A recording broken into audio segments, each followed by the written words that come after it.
Assalamualaikum warahmatullahi wabarakatuh. Di sini saya akan mempresentasikan proposal penelitian yang berjudul Pengaruh Belajar Secara Daring terhadap hasil belajar siswa pada mata pelajaran akuntansi kelas 10 SMK Negeri 1 Lempuing. Proposal ini disusun dan dipresentasikan oleh Widya Ida Lestari, nomor mahasiswa 2018-132-023, yang diampuh oleh Ibu Dian Eka Amrina, Magister Pendidikan, untuk mata kuliah Metodologi Penelitian, Program Studi Pendidikan Akuntansi, Fakultas Keguruan dan Ilmu Pendidikan Universitas PGRI Palembang. Untuk yang pertama ada latar belakang. Pendidikan dapat diartikan sebagai suatu metode untuk mengembangkan keterampilan, kebiasaan, dan sikap-sikap yang diharapkan dapat membuat seseorang menjadi lebih baik. Menurut Ki Hajar Dewantara, pendidikan merupakan permintaan dalam kehidupan anak-anak. Intinya adalah bahwa pendidikan mengarah semua kekuatan yang ada di alam agar peserta didik sebagai manusia dan anggota masyarakat dapat mencapai keselamatan yang tinggi dan kebahagiaan hidup. Pembelajaran pada hakikatnya adalah suatu proses mengatur, mengorganisasi lingkungan yang ada di sekitar peserta didik, sehingga dapat menumbuhkan dan mendorong peserta didik untuk melakukan proses belajar. Pembelajaran juga dikatakan sebagai proses memberikan bimbingan atau bantuan kepada peserta didik dalam melakukan proses belajar. Sementara daring, menurut Girardini, daring memberikan metode pembelajaran yang efektif, seperti berlatih dengan adanya umpan balik terkait, menggabungkan kolaborasi kegiatan dengan belajar mandiri, personalisasi pembelajaran berdasarkan kebutuhan mahasiswa, dan menggunakan simulasi dan permainan. Sementara itu, menurut Permendikbud nomor 109 tahun 2013, pendidikan jarak jauh adalah proses belajar mengajar yang dilakukan secara jarak jauh melalui penggunaan berbagai media komunikasi. Kemudian yang B ada masalah penelitian. Berdasarkan latar belakang yang telah diuraikan di atas, dapat diidentifikasi beberapa permasalahan yang timbul, seperti siswa yang khususnya terkendala sinyal dan jaringan akan sangat terdampak pada proses belajar melalui daring. Yang kedua, siswa yang kurang pandai menjadi lebih tertinggal, mengingat kemampuannya yang kurang dalam menyerap materi. Kemudian yang ketiga, guru tidak memperhatikan siswanya satu persatu akan mempengaruhi hasil belajar siswa yang dididiknya. Kemudian B, pembatasan masalah. Berdasarkan identifikasi masalah yang telah diuraikan di atas, penulis membatasi masalah pada pengaruh belajar secara daring terhadap hasil belajar siswa kelas 10 pada mata pelajaran akuntansi SMK Negeri 1 Lempuing. Yang C ada rumusan masalah. Berdasarkan latar belakang di atas, rumusan masalah dalam penelitian ini adalah apakah ada pengaruh belajar secara daring terhadap hasil belajar siswa kelas 10 pada mata pelajaran akuntansi SMK Negeri 1 Lempuing. Kemudian kita lanjut, yang C ada tujuan penelitian. Berdasarkan rumusan masalah di atas, tujuan dalam penelitian ini adalah untuk mengetahui pengaruh belajar secara daring terhadap hasil belajar siswa kelas 10 pada mata pelajaran akuntansi SMK Negeri 1 Lempuing. D. Manfaat penelitian. Yang pertama ada manfaat teoritis. Penelitian ini diharapkan dapat memberikan sumbangan pemikiran mengenai dunia pendidikan menjadi pedoman penelitian dalam mengkaji tentang pengaruh melakukan belajar secara daring terhadap hasil belajar siswa kelas 10 pada mata pelajaran akuntansi. Kemudian yang kedua ada manfaat praktis. Manfaat praktis ini dibagi menjadi 4, yakni bagi pendidik, peserta didik, bagi sekolah, dan bagi peneliti. Yang pertama ada manfaat bagi pendidik. Manfaat bagi pendidik yakni sebagai sarana mengembangkan pembelajaran secara matang dan dapat mengidentifikasi kesulitan yang dialami oleh peserta didik dalam menjalani pembelajaran secara daring. Kemudian yang kedua, bagi peserta didik, ialah sebagai motivasi belajar untuk dapat meningkatkan minat belajar siswa terhadap mata pelajaran akuntansi. Kemudian yang ketiga, ada bagi sekolah, sebagai masukan atau saran bagi sekolah untuk menggunakan aplikasi atau media yang mudah diakses oleh seluruh siswa. Dan yang terakhir, bagi peneliti ialah diharapkan dapat menjadi bekal pengalaman dan ilmu pengetahuan. Kemudian kita lanjut, yang E ada landasan teori. Landasan teori ini terdiri dari 3 kategori, yakni kajian pustaka, kajian terdahulu yang relevan, dan hipotesis penelitian. Kajian pustaka terdiri dari pengertian daring, karakteristik atau ciri-ciri pembelajaran daring, manfaat daring, kelebihan dan kekurangan pembelajaran daring, pengertian belajar, pengertian pembelajaran, tujuan pembelajaran, pengertian hasil belajar, pembelajaran akuntansi, dan fungsi dan tujuan pembelajaran akuntansi. Yang pertama ada pengertian daring. Istilah daring merupakan akronim dari dalam jaringan, yaitu suatu kegiatan yang dilaksanakan dengan sistem daring yang memanfaatkan internet. Menurut Dirfaki dan Komarudin, pembelajaran daring merupakan program penyelenggaraan kelas pembelajaran dalam jaringan untuk menjangkau kelompok target yang masif dan luas. Kemudian, menurut M. Romli, pengertian media daring secara umum adalah segala jenis atau format media yang hanya bisa diakses melalui internet berisikan teks, foto, video, dan suara, sebagai sarana komunikasi secara daring. Sedangkan pengertian khusus media daring dimaknai sebagai sebuah media dalam konteks komunikasi massa. Dengan adanya kemajuan teknologi informasi dan komunikasi membawa perubahan dan kemajuan berbagai sektor, terutama pada bidang pendidikan. Peranan dari teknologi informasi dan komunikasi pada bidang pendidikan sangat penting dan mampu memberikan kemudahan kepada guru dan siswa dalam proses pembelajaran. Pembelajaran daring ini dapat diselenggarakan dengan cara masif dan dengan peserta didik yang tidak terbatas. Selain itu, penggunaan pembelajaran daring dapat diakses kapanpun, dimanapun, sehingga tidak adanya batasan waktu dalam penggunaan materi pembelajaran. Dari pengertian di atas dapat disimpulkan bahwa pembelajaran daring atau e-learning merupakan suatu pembelajaran yang memanfaatkan teknologi dengan menggunakan internet, di mana dalam proses pembelajarannya tidak dilakukan dengan face-to-face tetapi menggunakan media elektronik yang mampu memudahkan siswa untuk belajar kapanpun dan dimanapun. Yang kedua, ada karakteristik atau ciri-ciri pembelajaran daring. Tung dalam Mustafa, Kotzirin, dan Shekti dan Sayekti menyebutkan karakteristik dalam pembelajaran daring antara lain: A. Materi ajar disajikan dalam bentuk teks, grafik, dan berbagai elemen multimedia. Yang B. Komunikasi dilakukan secara serentak dan tak serentak seperti video conferencing, chat room, atau discussion forum. Yang C. Digunakan untuk belajar pada waktu dan tempat maya. Dapat digunakan berbagai elemen belajar berbasis CD-ROM untuk meningkatkan komunikasi belajar. Materi ajar relatif mudah diperbarui. Dan yang F, meningkatkan interaksi antara mahasiswa dan fasilitator, kemudian memungkinkan bentuk komunikasi belajar formal dan informal, dan yang terakhir dapat menggunakan ragam sumber belajar yang luas di internet. Kemudian ada manfaat daring. Manfaat daring diantaranya ialah, menurut Bilfaki dan Komarudin, meningkatkan mutu pendidikan dan pelatihan dengan memanfaatkan multimedia secara efektif dalam pembelajaran. Yang kedua, meningkatkan keterjangkauan pendidikan dan pelatihan yang bermutu melalui penyelenggaraan pembelajaran dalam jaringan. Yang ketiga, menekan biaya penyelenggaraan pendidikan dan pelatihan yang bermutu melalui pemanfaatan sumber daya bersama. Kemudian, adapun manfaat e-learning menurut Hadisi dan Muna adalah adanya fleksibilitas belajar yang tinggi, artinya peserta didik dapat mengakses bahan-bahan belajar setiap saat dan berulang-ulang. Kemudian yang kedua, ada peserta didik dapat berkomunikasi dengan guru setiap saat, artinya peserta didik dapat lebih memantapkan penguasaannya terhadap materi pembelajaran. Dapat disimpulkan bahwa manfaat dari proses pembelajaran daring diantaranya yaitu adanya kemajuan dalam bidang teknologi yang mampu meningkatkan mutu pendidikan, serta mampu meningkatkan proses pembelajaran dengan meningkatkan interaksi, mempermudah proses pembelajaran karena dapat dilakukan dimanapun dan kapanpun. Selain itu, mudahnya mengakses materi pembelajaran dan mampu menjangkau peserta didik dengan cakupan yang luas. Yang keempat ada kelebihan dan kekurangan pembelajaran daring. Kelebihan pembelajaran daring menurut Hadisi dan Muna ialah yang pertama, biaya. E-learning mampu mengurangi biaya pelatihan. Kemudian yang kedua, fleksibel. Fleksibilitas waktu e-learning membuat pelajar dapat menyesuaikan waktu belajar karena dapat mengakses pelajaran kapanpun sesuai dengan waktu yang diinginkan. Kemudian yang ketiga ialah fleksibilitas tempat, yakni membuat pelajar dapat mengakses materi pelajaran di mana saja selama komputer atau smartphone terhubung dengan jaringan internet. Kemudian yang keempat, fleksibilitas kecepatan. Pembelajaran e-learning dapat disesuaikan dengan kecepatan belajar masing-masing siswa. Pengajaran e-learning merupakan teknologi baru. Oleh karena itu, pelajar dapat tertarik untuk mencobanya juga didesain dengan instruksional desain mutakhir, membuat pelajar lebih mengerti isi pelajaran. Dan yang terakhir, keenam, keterbiasaan on demand. E-learning dapat sewaktu-waktu diakses dari berbagai tempat yang terjangkau internet, maka dapat dianggap sebagai buku saku yang membantu menyelesaikan tugas atau pekerjaan setiap saat. Kemudian ada kekurangan pembelajaran daring menurut Hadisi dan Muna.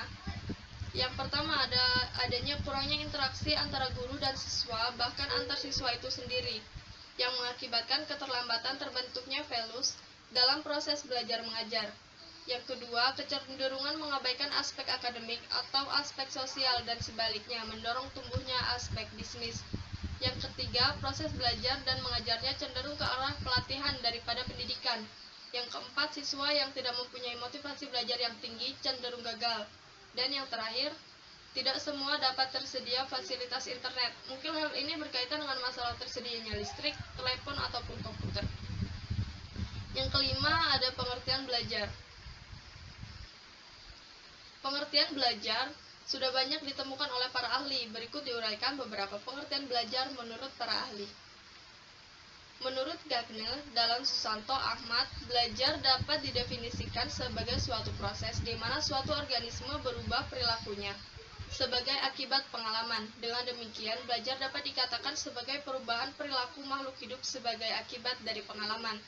Sedangkan menurut Slameto, belajar ialah suatu proses usaha yang dilakukan seseorang untuk memperoleh suatu perubahan tingkah laku yang baru secara keseluruhan, sebagai hasil pengalamannya sendiri dalam interaksi dengan lingkungannya.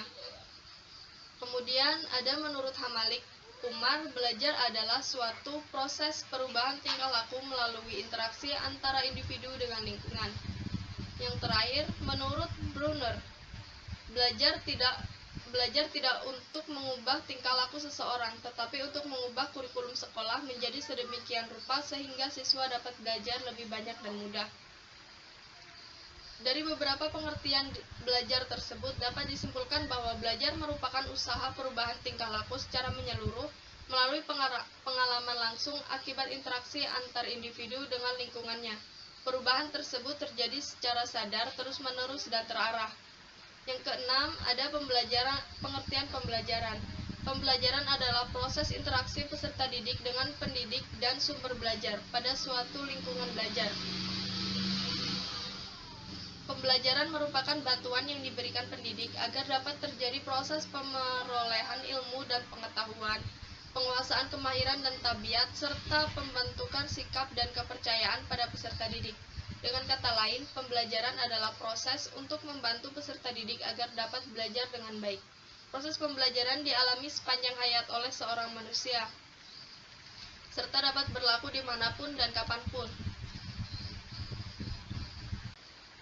Menurut Dimyati dan Mujiono, pembelajaran adalah kegiatan guru secara terprogram dalam desain instruksional untuk membuat belajar secara aktif yang menekankan pada penyediaan sumber belajar.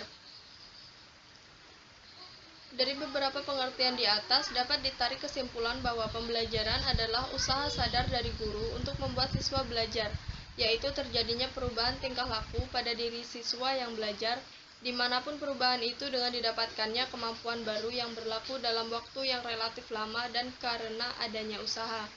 Yang ketujuh, ada tujuan pembelajaran. Tujuan pembelajaran pada dasarnya merupakan harapan, yaitu apa yang diharapkan dari siswa sebagai hasil belajar. Menurut Haji Daryanto, tujuan pembelajaran adalah menggambarkan pengetahuan, kemampuan, keterampilan, dan sikap yang harus dimiliki siswa sebagai akibat dari hasil pembelajaran yang dinyatakan dalam bentuk tingkah laku yang dapat diamati dan diukur. Kemudian menurut Suryo Subroto, menegaskan bahwa tujuan pembelajaran adalah rumusan secara terperinci apa saja yang harus dikuasai oleh siswa sesudah ia melewati kegiatan pembelajaran yang bersangkutan dengan berhasil. Tujuan pembelajaran memang perlu dirumuskan dengan jelas, karena perumusan tujuan yang jelas dapat digunakan sebagai tolak ukur keberhasilan dari proses pembelajaran itu sendiri. Berdasarkan uraian di atas, dapat disimpulkan bahwa tujuan pembelajaran adalah rumusan secara terperinci apa saja yang harus dikuasai oleh siswa sebagai akibat dari hasil pembelajaran yang dinyatakan dalam bentuk tingkah laku dan dapat diamati dan diukur. Rumusan tujuan pembelajaran ini harus disesuaikan dengan standar kompetensi, kompetensi dasar, dan indikator pencapaian siswa. Selain itu, tujuan pembelajaran yang dirumuskan juga harus spesifik dan operasional, agar dapat digunakan sebagai tolak ukur keberhasilan dari proses pembelajaran. Yang kedelapan, yakni pengertian hasil belajar. Hasil belajar merupakan perubahan dari aspek sikap, pengetahuan maupun keterampilan yang didapat dari hasil belajar. Hasil belajar adalah merupakan pengalaman yang diperoleh peserta didik yang mencakup bidang kognitif, afektif, dan psikomotor. Menurut Hamalik Umar, hasil-hasil belajar adalah pola-pola perbuatan, nilai-nilai, pengertian-pengertian, sikap-sikap, apresiasi, abilitas, dan keterampilan. Menurut Uno, Hamzah, hasil belajar adalah perubahan perilaku yang relatif menetap dalam diri seseorang sebagai akibat dari interaksi seseorang dengan lingkungannya.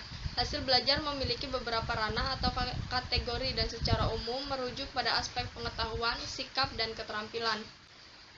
Menurut Dimyati dan Mujiono, pembelajaran adalah kegiatan guru secara terprogram dalam desain instruksional untuk membuat belajar secara aktif yang menekankan pada penyediaan sumber belajar. Dari beberapa pengertian di atas, dapat ditarik kesimpulan bahwa pembelajaran adalah usaha sadar dari guru untuk membuat siswa belajar, yaitu terjadinya perubahan tingkah laku pada diri siswa yang belajar, dimanapun perubahan itu dengan didapatkannya kemampuan baru yang berlaku dalam waktu yang relatif lama dan karena adanya usaha. Yang ketujuh, ada tujuan pembelajaran. Tujuan pembelajaran pada dasarnya merupakan harapan, yaitu apa yang diharapkan dari siswa sebagai hasil belajar. Menurut Haji Daryanto, tujuan pembelajaran adalah menggambarkan pengetahuan, kemampuan, keterampilan, dan sikap yang harus dimiliki siswa sebagai akibat dari hasil pembelajaran yang dinyatakan dalam bentuk tingkah laku yang dapat diamati dan diukur. Kemudian menurut Suryo Subroto, menegaskan bahwa tujuan pembelajaran adalah rumusan secara terperinci apa saja yang harus dikuasai oleh siswa sesudah ia melewati kegiatan pembelajaran yang bersangkutan dengan berhasil. Tujuan pembelajaran memang perlu dirumuskan dengan jelas, karena perumusan tujuan yang jelas dapat digunakan sebagai tolak ukur keberhasilan dari proses pembelajaran itu sendiri. Berdasarkan uraian di atas, dapat disimpulkan bahwa tujuan pembelajaran adalah rumusan secara terperinci apa saja yang harus dikuasai oleh siswa sebagai akibat dari hasil pembelajaran yang dinyatakan dalam bentuk tingkah laku dan dapat diamati dan diukur. Rumusan tujuan pembelajaran ini harus disesuaikan dengan standar kompetensi, kompetensi dasar, dan indikator pencapaian siswa. Selain itu, tujuan pembelajaran yang dirumuskan juga harus spesifik dan operasional, agar dapat digunakan sebagai tolak ukur keberhasilan dari proses pembelajaran. Yang kedelapan, yakni pengertian hasil belajar. Hasil belajar merupakan perubahan dari aspek sikap, pengetahuan maupun keterampilan yang didapat dari hasil belajar. Hasil belajar adalah merupakan pengalaman yang diperoleh peserta didik yang mencakup bidang kognitif, afektif, dan psikomotor. Menurut Hamalik Umar, hasil-hasil belajar adalah pola-pola perbuatan, nilai-nilai, pengertian-pengertian, sikap-sikap, apresiasi, abilitas, dan keterampilan. Menurut Uno Hamzah, hasil belajar adalah perubahan perilaku yang relatif menetap dalam diri seseorang sebagai akibat dari interaksi seseorang dengan lingkungannya. Hasil belajar memiliki beberapa ranah atau kategori dan secara umum merujuk pada aspek pengetahuan, sikap, dan keterampilan. Hamalik Umar mengemukakan hasil belajar bukan suatu penguasaan hasil latihan, melainkan perubahan kelakuan. Kemudian yang kesembilan ada pembelajaran akuntansi. Menurut Duffy dan Roller, dalam Superman, pembelajaran adalah suatu usaha yang sengaja melibatkan dan menggunakan pengetahuan profesional yang dimiliki guru untuk mencapai tujuan kurikulum. Dan akuntansi menurut AICPA atau American Institute of Certified Public Accountants, dalam Zaki Baritwan, akuntansi adalah suatu kegiatan jasa. Fungsinya adalah menyediakan data kuantitatif, terutama yang mempunyai sifat keuangan dari kesatuan usaha ekonomi yang dapat digunakan dalam pengambilan keputusan-keputusan ekonomi dalam memilih alternatif-alternatif dari suatu keadaan.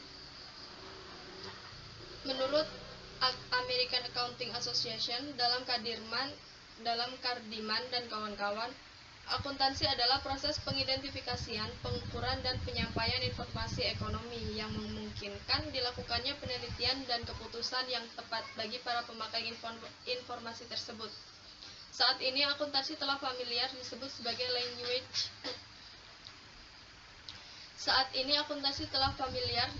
sebagai language of business atau bahasa dunia usaha. Penyebutan ini dikarenakan produk dari akuntansi adalah laporan keuangan yang merupakan sumber pertukaran informasi antara satu perusahaan dengan perusahaan yang lain. Jika dilihat dari sudut pandang lain, yaitu dalam perusahaan, akuntansi merupakan suatu proses di dalam suatu perusahaan yang mendukung keberlangsungan usaha suatu perusahaan. Yang terakhir, yakni fungsi dan tujuan pembelajaran akuntansi.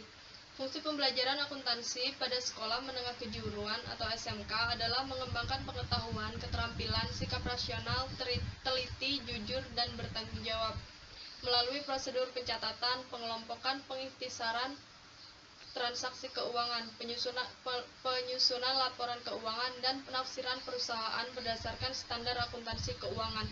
Sedangkan tujuan pembelajaran akuntansi untuk SMK adalah membekali tamatan SMK dalam berbagai kompetensi dasar agar mereka menguasai dan mampu menerapkan konsep-konsep dasar, prinsip dan prosedur akuntansi yang benar, baik untuk kepentingan melanjutkan pendidikan ke perguruan tinggi maupun untuk terjun ke masyarakat sehingga memberikan manfaat bagi kehidupan siswa. Kemudian yang B ada kajian terdahulu yang relevan. Penelitian pengaruh belajar secara daring terhadap hasil belajar siswa merupakan penelitian yang telah ada dan sudah dilakukan oleh peneliti terdahulu. Berikut ini beberapa penelitian yang relevan dengan penelitian ini, yakni dari Anggraini Yunitasari dengan judul penelitian Pengaruh Model Pembelajaran Daring Kombinasi Berbasis WhatsApp terhadap hasil belajar siswa pada materi matriks kelas 10 di SMK 1 Ngunut Tulungagung. Yang kedua ada Egidius Dewa, Maria Ursula, Jawa Mukin, Oktaviana Pandango dengan judul penelitian Pengaruh Pembelajaran Daring Berbantuan Laboratorium Virtual terhadap Minat dan Hasil Belajar Kognitif Fisika. Yang C ada hipotesis penelitian. Menurut Sugiono, bahwa hipotesis adalah jawaban sementara terhadap rumusan masalah penelitian, di mana rumusan masalah penelitian telah dinyatakan dalam bentuk kalimat pertanyaan, dikatakan sementara karena jawaban yang diberikan hanya didasarkan pada kategori relevan, belum didasarkan pada fakta-fakta empiris yang diperoleh melalui pengumpulan data.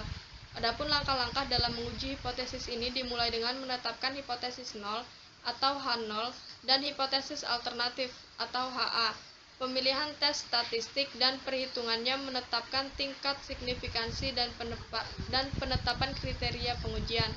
Maka hipotesis penelitian ini adalah pengaruh belajar secara daring bersifat positif terhadap hasil belajar siswa kelas 10 SMK Negeri 1 Lempuing.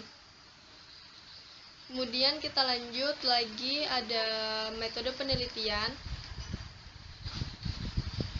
yakni ada pendekatan penelitian. Penelitian ini merupakan penelitian asosiatif kausal dengan menggunakan pendekatan kuantitatif. Penelitian asosiatif kausal adalah penelitian yang bertujuan untuk mengetahui pengaruh antara dua variabel atau lebih. Penelitian ini menjelaskan hubungan memengaruhi dan dipengaruhi dari variabel-variabel yang akan diteliti. Menggunakan pendekatan kuantitatif karena data yang akan digunakan untuk menganalisis hubungan antar variabel dinyatakan dengan angka atau skala numerik. Penelitian ini menganalisis pengaruh belajar secara daring terhadap hasil belajar siswa kelas 10 SMK Negeri 1 Lempuing. Tempat diadakannya penelitian yakni di SMK Negeri 1 Lempuing yang beralamat di Desa Sindangsari, Kecamatan Lempuing, Kabupaten Ogan Komering Ilir. Alasan peneliti menetapkan lokasi yang akan dijadikan objek dalam penelitian ini adalah untuk memperoleh gambaran umum, informasi yang akurat tentang berbagai aspek yang berkenaan dengan masalah penelitian, dan untuk mengetahui berbagai permasalahan yang mungkin dapat dikembangkan dalam penelitian ini. Kemudian populasi dan sampel. Menurut Sugiono, populasi adalah wilayah generalisasi yang terdiri atas objek atau subjek yang mempunyai kuantitas dan karakteristik tertentu yang ditetapkan oleh peneliti untuk dipelajari dan kemudian ditarik kesimpulannya. Populasi dalam penelitian ini adalah siswa kelas 10 akuntansi 1 SMK Negeri 1 Lempuing yang mana terdiri dari 21 siswa perempuan dan 9 siswa laki-laki. Teknik sampling.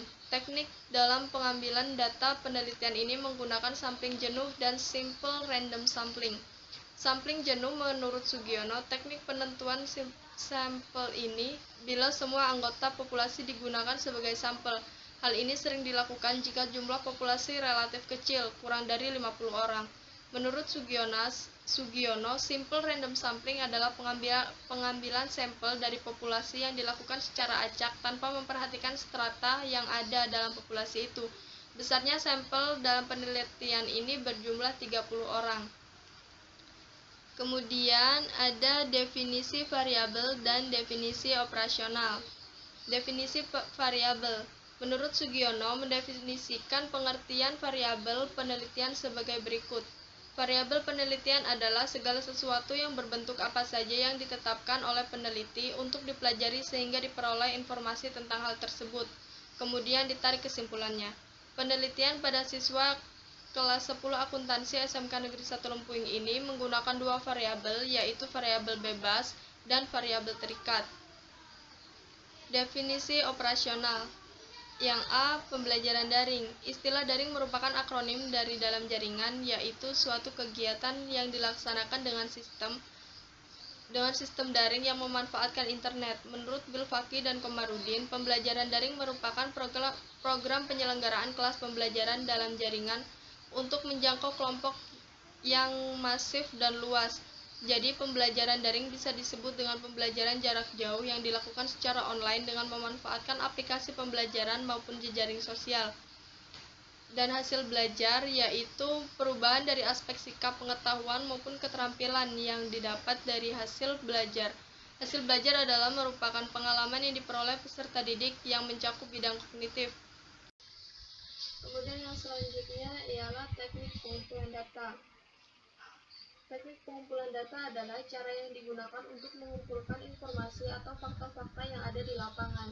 Teknik pengumpulan data merupakan langkah yang paling utama dalam penelitian, karena tujuan utama dari penelitian adalah mendapatkan data. Tanpa mengetahui teknik pengumpulan data, peneliti tidak akan mendapatkan data yang memenuhi standar data yang ditetapkan. Teknik pengumpulan data yang digunakan untuk mengetahui pengaruh belajar secara mandiri atau daring terhadap hasil belajar siswa pada mata pelajaran akuntansi kelas 10 SMK Negeri 1 Lempuing adalah dengan menggunakan teknik tes instrumen, butir soal, dan esai. Teknik ini digunakan untuk mengetahui gambaran prestasi siswa atau hasil belajar siswa antara sebelum dan sesudah melakukan pembelajaran secara mandiri. Selanjutnya ialah rancangan instrumen penelitian. Langkah-langkah yang harus ditempuh dalam mengevaluasi hasil belajar siswa kelas 10 pada mata pelajaran akuntansi ialah sebagai berikut. Yang pertama, memberikan soal tes kepada siswa kelas 10 untuk dikerjakan secara individu. Soal yang diberikan yakni berupa pilihan ganda sebanyak 10 butir soal dan 2 butir soal dalam bentuk esai. Selanjutnya, setelah tes dilaksanakan, maka langkah selanjutnya yakni menghitung skor dari keseluruhan soal yang diberikan. Tiap-tiap butir soal memiliki skor atau poin, yaitu 1 poin untuk 1 butir soal pilihan ganda jika dijawab dengan benar, dan tidak memiliki skor atau 0 poin jika jawaban adalah salah atau kosong. Dan soal esai memiliki poin 50 untuk tiap butir soalnya. Soal tes yang akan diberikan telah sesuai dengan rencana pelaksanaan pembelajaran yang akan diajarkan selama proses kegiatan belajar dilakukan secara daring. Soal tes yang akan diujikan sebelumnya telah divalidasi oleh validator, kemudian baru diujikan kepada siswa kelas 10 pada mata pelajaran akuntansi. Kemudian ada teknik analisis data. Dalam penelitian ini, metode kuantitatif yang digunakan penulis pada penelitian ini yaitu menggunakan metode asosiatif. Menurut Sugiono, rumusan masalah asosiatif adalah rumusan masalah penelitian yang bersifat menanyakan hubungan antara dua variabel atau lebih. Uji hipotesis pada metode asosiatif ini menggunakan statistik parametrik. Statistik parametrik adalah teknik statistik yang dapat digunakan untuk menguji hipotesis dengan melibatkan parameter populasi. Keterbatasan yang dimiliki oleh statistik parametrik adalah menggunakan jenis data minimal, yaitu jenis data interval dan rasio. Yang terakhir dalam metode penelitian ini adalah uji prasyarat analisis. Uji prasyarat analisis terbagi menjadi dua, yakni uji normalitas dan uji hipotesis. Uji normalitas data dimaksud untuk memperlihatkan bahwa data sampel berasal dari populasi yang berdistribusi normal. Uji normalitas berguna untuk menentukan data yang telah dikumpulkan berdistribusi normal atau diambil dari populasi normal. Uji normalitas dapat dilakukan dengan berbagai cara. Dalam penelitian ini, dalam menghitung uji normalitas, peneliti menggunakan uji Kolmogorov-Smirnov Untuk manual dan program SPSS 25,0 dengan kolomograf Smirnov dengan kriteria pengujian. Yang pertama, nilai signifikansi kurang dari 0,05 distribusi data adalah tidak normal. Dan yang kedua, nilai signifikansi lebih dari atau sama dengan 0,05 distribusi data adalah normal. Kemudian yang kedua ada uji hipotesis. Setelah semua perlakuan berakhir, kemudian diberikan tes. Data yang diperoleh dari hasil pengukuran kemudian dianalisis untuk mengetahui apakah hasilnya sesuai dengan hipotesis yang telah diharapkan. Adapun untuk menjawab hipotesis penelitian menggunakan statistik parametris yang digunakan untuk menguji hipotesis dua sampel bila datanya berbentuk interval atau rasio dengan menggunakan tes. Untuk menguji hipotesis penelitian yaitu dengan menggunakan perbandingan satu variabel bebas dan program SPSS. Teknik tes adalah teknik statistik yang dipergunakan untuk menguji signifikansi perbedaan dua buah mean yang berasal dari dua buah distribusi. Untuk mengetahui adanya pengaruh dengan pengujian hipotesis dilakukan dengan langkah-langkah sebagai berikut. Yang pertama, menentukan hipotesis. Yang kedua, menentukan dasar pengambilan keputusan. Baiklah, demikian telah saya presentasikan proposal penelitian yang berjudul Pengaruh Belajar secara daring terhadap hasil belajar siswa pada mata pelajaran akuntansi kelas 10 SMK Negeri 1 Lempuing. Apabila dalam menjelaskan proposal penelitian saya terdapat banyak kesalahan, mohon dimaafkan, dan kepada Allah saya mohon ampun. Saya akhiri, wabillahi taufiq wal hidayah. Wassalamualaikum warahmatullahi wabarakatuh.